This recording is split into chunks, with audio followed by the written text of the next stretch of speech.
Hello everybody. Today's lesson is going to be on nature versus nurture, or nature and nurture.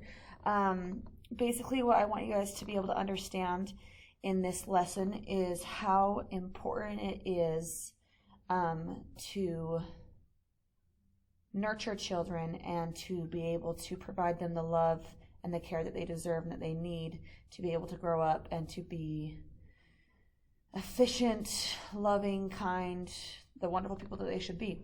And so it's our job as adults and as caregivers and as future parents to provide that nurture for them. I start out this lesson with one of my absolute favorite stories. I love this book so much. It honestly makes me tear up a little bit every time I read it. And so I want to read it to you guys. I want to be able to have you see the pictures and stuff like that. So I'm going to record myself reading it and post a video on Canvas, and so that you can follow along and listen to it. It really is such a beautiful story, and I love this book. And it just kind of reminds me of the love that I have for my nieces and nephews and how important they are to me and how to nurture that love. So I hope that you guys will go and watch that video of this story, because it's just a beautiful story. Okay, so nature versus nurture. Nature refers to all the genes and hereditary factors that influence who we are, from our physical appearance to our personality characteristics. It's interesting to think about, because I was actually talking to my dad about this a few weeks ago, because I was going over this kind of stuff, and I was just asking him, I was like, I'm very similar to my father in the sense that, like, my personality-wise, we're both very antisocial. We both don't like to talk very much in social situations.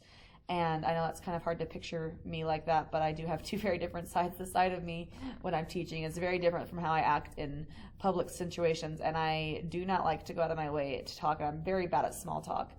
And my dad is kind of the exact same way. I remember we were at a family party once, and my mom was just going around talking to like absolutely everybody and just like asking how their life was. She knew all these random facts about them and like all this stuff, and she was just talking to everybody, and me and my dad were both just like hiding in the corner, just kind of like, what time do we get to get out of here? Like, can we sneak out of here without people seeing us? And I'm very similar to my dad in those ways. We're also both very particular. We like things a very certain way. We are creatures of habit 100%. And just that's a couple of things that are like me and my dad. And I asked him, I said, do you think I am that way because I share the same genetics as you? Or do you think I'm that way because I grew up with you? And we just kind of talked about like some of our personality characteristics, they come from our genetics. We inherit certain things from our family members that drive the way we act. Then there's also nurture that refers to all of the environmental variables that impact who we are. So this is including our early childhood experiences, how we are raised, our social relationships, and our surrounding culture. So I think I'm the way that my dad is because of both reasons. I think that I'm like him in a lot of the ways because I share the same genetics as him, but I think I'm also a lot like him because I grew up with him and I took on some habits that he had, and the way that I was raised made me kind of how he is. Like, he is the most punctual person that I've ever met in my entire life. When we were kids and we were growing up, if he told us to be ready to leave at 8:30 in the morning, that meant we were leaving at 8 a.m. in the morning, and that we should just know that.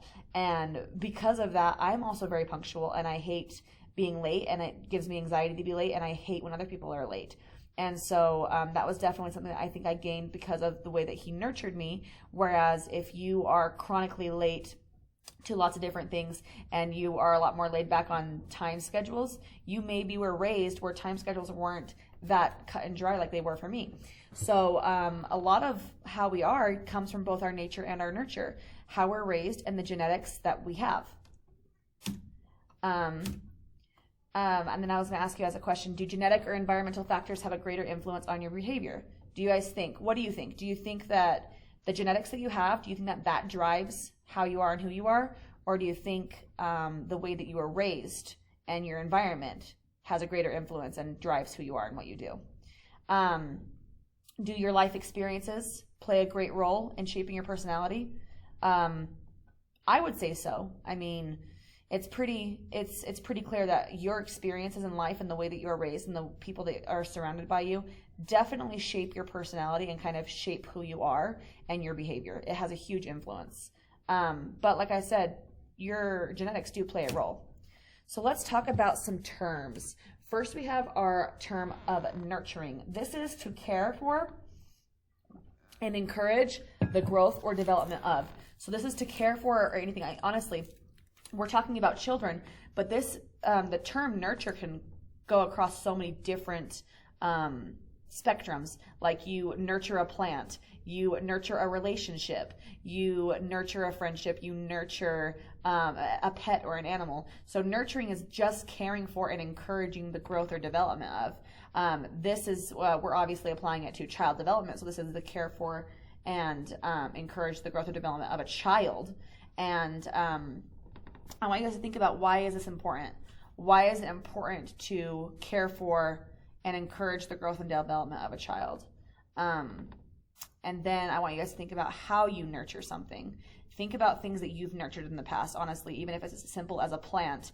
What did you have to do to encourage the growth of that plant? What do you have to do to encourage the growth or development of a family pet, or to grow, to encourage the growth or development of a friendship or a relationship that you've been in? How can you nurture something? And then I want you to think about how you can apply that to children. Our next term is bonding. This is forming an emotional tie between the parent or caregiver and the child. As I was telling you guys, I obviously love all of my nieces and nephews so much. They are my entire world. But I have a bond with my little niece Emma that I don't have with any of the other children. She is something, like, I love them all equally, and that's like, if I were to have to choose one of them, it couldn't possibly be done. The love I have for them is all so real and so big. But if I were to say, who do I have the best bond with, Emma is the one that I am probably the closest to. She's 3, and she, I think the reason that I'm so close to her is because she is my sister's child. And I think that whenever a child is, like sisters, me and my sister are already really close. So when she had kids, I was obviously really close to her kids, but Emma was her first child. And so everything that she needed when she was having this child and that she needed help with, I was there for her when her husband couldn't be. And then I watched this little girl grow up, and then me and my sister decided to build a house together, a couple of years ago. And so I live with Emma, and so I see her every single day, and I've been with her every single day since she was born. Even when we didn't live together, I never went more than 2 days without seeing her. And my other nieces and nephews, they lived in Texas for 6 years, and so I only saw them twice a year, and I saw Emma every single day. So there's just there's just a bond with Emma that I can't really explain that I have with her. And I honestly, like, when I think about how much I love these children, it honestly, like, it hurts my heart, but like in a good way. It's like, ask your parents and ask them how they feel when they think about how much they love you, and they will understand what I'm saying. It says it hurts your heart. It's a good hurt. It's like honestly, it's unreal to be able to feel that much love for somebody. And it's everything that they do. It's everything I just love them. And one second. Sorry, I had to pause. I had someone come into my room while I was recording this. But I was just saying is that you feel an immeasurable amount of love for these kids when you have kids that are super important to you.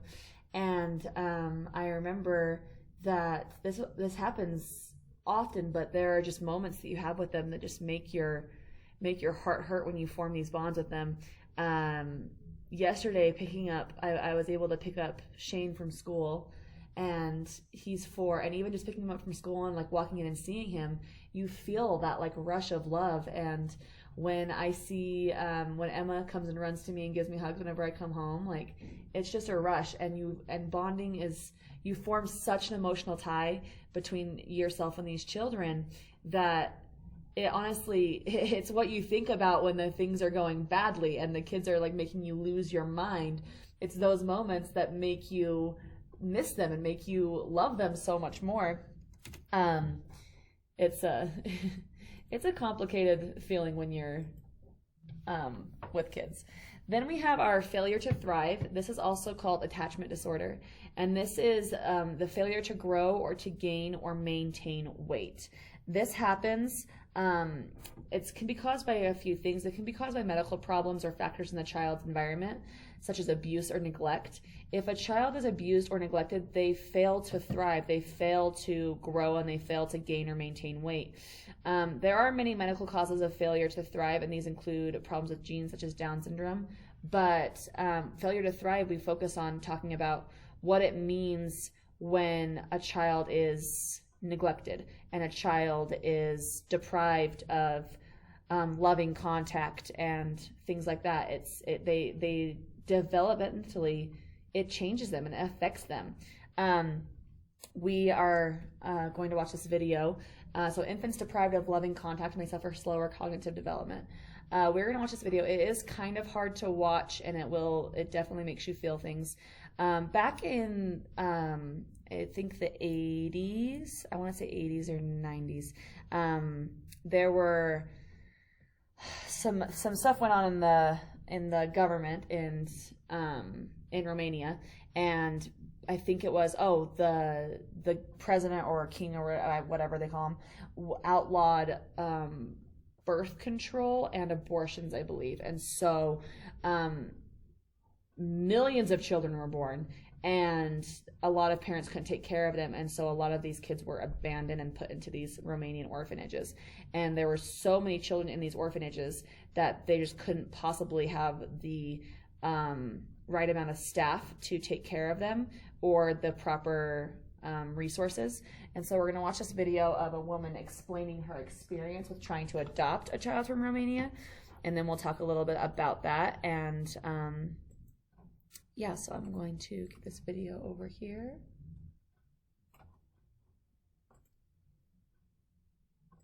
Bucharest, 3 months after the revolution. A city trying to recover from the horrors inflicted by former dictator Nicolae Ceausescu. Among those who suffered most were the children. Ceausescu's dream of a greater Romania meant a ban on contraceptives, and abortions were illegal. The result, literally thousands of children were reluctantly deserted by their desperate mothers and left to live in an orphanage. The conditions were appalling. It was amid this filth and chaos that Essex housewife and mother of 7, Eileen Heath, sought to adopt one of these children and take it back to Britain. In what was the biggest decision of her life, she gathered her savings and flew to Bucharest.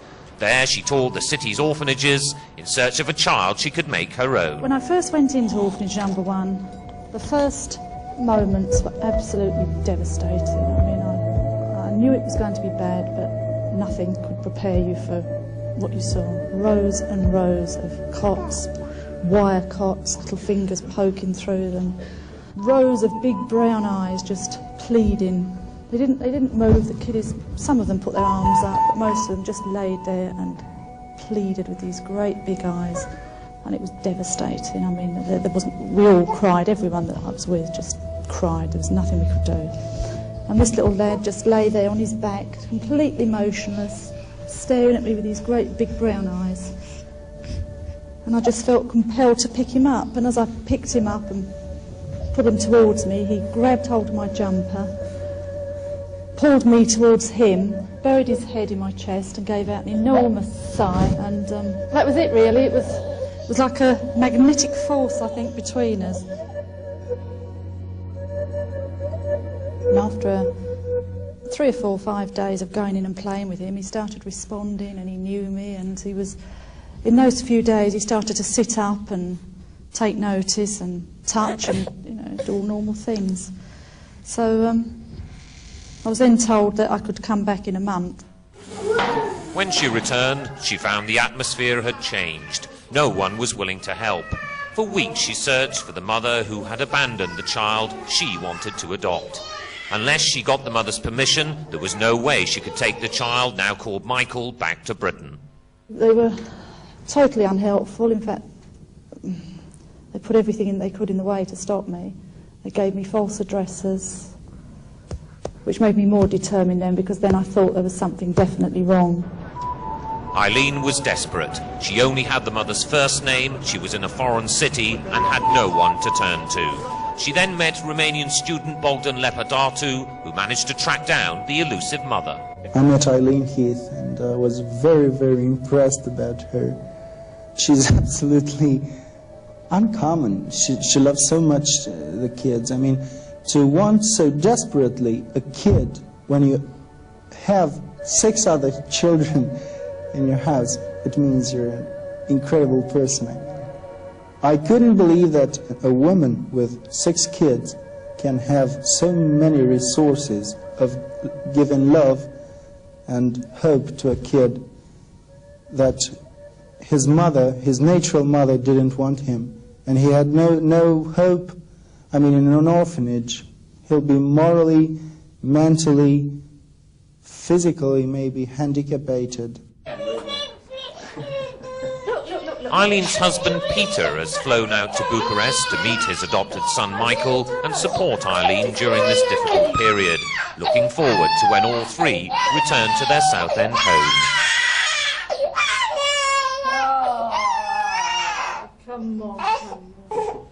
But for Peter, it's a fleeting visit. He must return to run his electrical contracting business and leave Eileen alone yet again.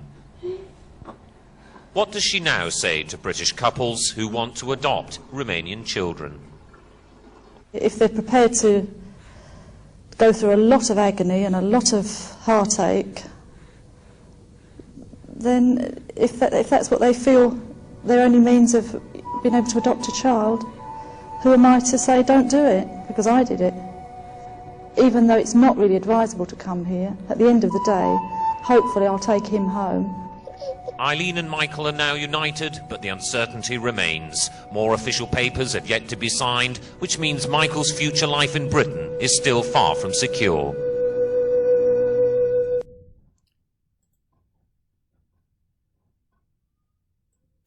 So, as you guys can see, there was a couple of parts of that video that I want to point out.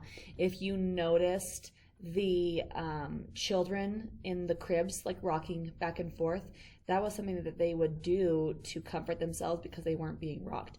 It is developmentally very important that you rock your child and you love your child and you give them that touch and that loving contact that they desire, because otherwise they will try and find it themselves, and it affects them developmentally.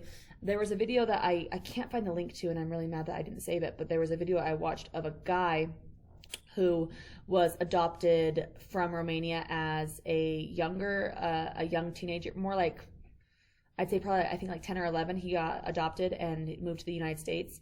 And he said it was a really, really hard transition because of what his living conditions were in Romania and then versus what they were here. And he said that if you were to go back to Romania and you could see what children were who had lived in orphanages before, because they would be full-grown adults, like waiting by the bus stop, just like rocking themselves back and forth and just like jolting themselves, because that was something that they did to cope, to help cope with the lack of attention and lack of love. And it definitely caused issues, emotional and developmental issues, and it does affect them cognitively and, like I said, developmentally and physically.